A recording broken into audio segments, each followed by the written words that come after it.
Hello കൂട്ടുകാരെ, അപ്പോൾ ഇത് നമ്മുടെ തച്ചങ്ങാട് ഇലക്ട്രിക്കലിൻ്റെ വീഡിയോ. അപ്പോൾ ഇത് നമ്മൾ രണ്ടാമത്തെ ഫ്ലോറിൻ്റെ പണിയൊക്കെ ഒരു ഫീസായിട്ട് കട്ട് ചെയ്തിട്ടുണ്ട്.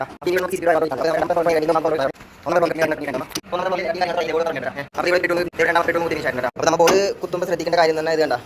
നമ്മൾ ശ്രദ്ധിച്ച് കുത്തിയില്ലെങ്കിൽ കട്ട തന്നെ പൊടി പൊടി തന്നിട്ട് കേട്ടോ. നമ്മുടെ ചെത്ത് കല്ല് മറ്റേ ചെങ്കല്ല് പോലെ അല്ല ഈ കല്ല്. അപ്പോൾ അതുകൊണ്ട് ഇത് ഈ കല്ല് വേഗം പൊട്ടി പോകുന്നുണ്ട്. അപ്പോൾ നമ്മൾ സൈഡിൽ ഹിൽറ്റ് കൊണ്ടുവന്നിട്ടുണ്ട്, പക്ഷെ നമുക്ക് ഹിൽറ്റ് ഉപയോഗിക്കാൻ പറ്റുന്നില്ല. ഈ കല്ലായതുകൊണ്ട് നമുക്ക് ഹിൽറ്റ് പിടിക്കാൻ പറ്റുന്നില്ല. അപ്പോൾ ഹിൽറ്റ് ഇവിടെ റെസ്റ്റിലാണ്. കോൺക്രീറ്റ് കാര്യങ്ങളൊക്കെ വരുമ്പോൾ നമ്മൾ ഹിൽറ്റ് ഉപയോഗിക്കുന്നുണ്ട്. അപ്പോൾ ഇന്ന് നമുക്ക് ബോർഡ് വെക്കുന്ന പരിപാടിയാണ് കേട്ടോ. അപ്പോൾ ഇതാ ഓരോരോ ബോർഡുകളൊക്കെ നമ്മൾ ടാപ്പൊക്കെ അടിച്ച് സെറ്റ് ചെയ്ത് വെച്ചിട്ടുണ്ട്. ഈ ടാപ്പ് അടിക്കുന്നതെന്ന് പറഞ്ഞാൽ സിമെൻറ്റ് ഉള്ളിലോട്ട് കയറാതിരിക്കാൻ വേണ്ടിയാണ് കേട്ടോ. സിമെൻറ്റ് ഉള്ളിലോട്ട് കയറിയ പ്രശ്നം നമുക്ക് അഴിക്കാൻ മതി, പക്ഷെ എന്നാലും അതൊരു വൃത്തിയല്ല ബോർഡ്. ഇതാകുമ്പോൾ സിമെൻറ്റൊക്കെ നല്ല ക്ലിയർ ആയിരിക്കും കേട്ടോ ബോർഡ്.